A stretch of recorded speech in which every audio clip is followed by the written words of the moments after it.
Globalization. First of all, what is it? I mean, globalization, used neutrally, globalization just means international integration.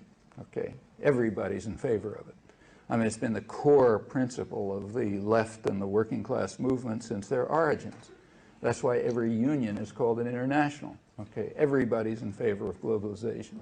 Now, the term has been appropriated by a narrow sector of power and privilege to refer to their version of international integration, the investor rights version.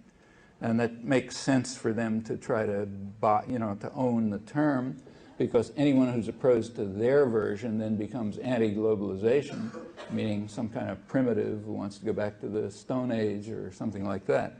It's a bad error on the part of the critics of this investor rights version of integration to accept the term anti-globalization. They should not.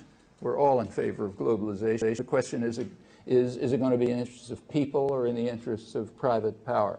All right, now just using the term neutrally now, has it increased or has it decreased?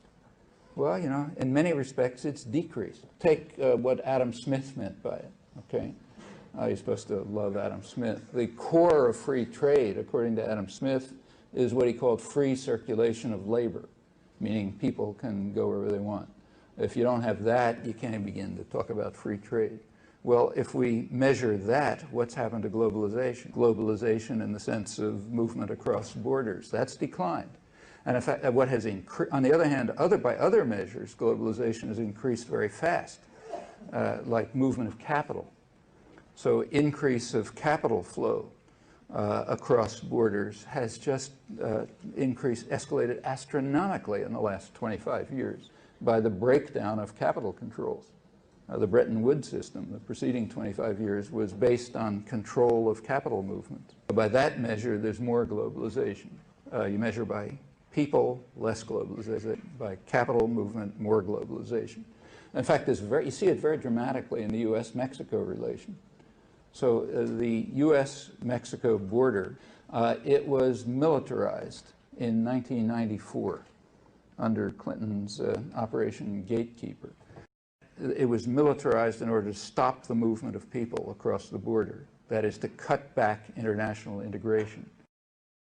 Why in 1994? Well, because that was the year when NAFTA was initiated. NAFTA is claimed to be something that increases integration between Mexico and the United States, but not people. Measured by people, it cuts back the flow. That's why you had to militarize the border. Why did they want to militarize the border? Well, because what they predicted in Mexico is what's called an economic miracle from NAFTA, which means a disaster for most of the population. Wages have dropped precipitously, investment has declined, and in general it's been a kind of an economic miracle. Economic miracle means that for a small sector of wealthy people and for foreign investors it's fantastic. That's the definition of a miracle. And they expected that, and that's why you had to militarize the border. So did that increase integration or decrease it? Well, that's an ideological question. Depends what you want to measure. When you militarize a border to prevent people from moving freely, by Adam Smith's measure, it decreases it. Okay, by the measure of, the owners of the economy, it increases it. They make more profit. What about trade? Everybody reads that trade increased between Mexico and the United States. Did it? Well, not by Adam Smith's measures. Before NAFTA, in 1993, there was plenty of movement of commodities across the border, but about 50% of it was internal to a firm. Okay, that's not trade. Okay, at least by classical economic measures. That's no more trade than if General Motors moved something from Indiana to Illinois. Well, it was 50% before NAFTA, now it's about 66%. Very little of what's going on across borders is trade in any serious sense. Some things have definitely declined, like movement of people.